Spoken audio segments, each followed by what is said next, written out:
Hello friends, Maddie here, and I'm going to create very simple object in Blender. So let's start.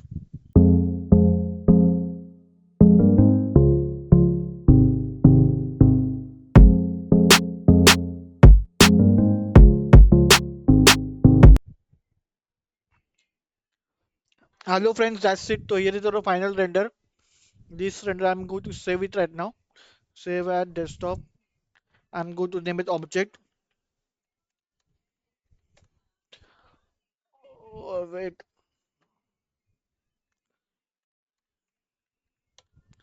object desktop. I'm going to save it. Yes. So this is our final render, and this is our model. This is our model. I hope you guys like this video. Stay tuned to my channel for more modeling videos like this. Also some gameplay of some games which I have. So stay tuned to my channel and I will see you in my next video. Bye guys.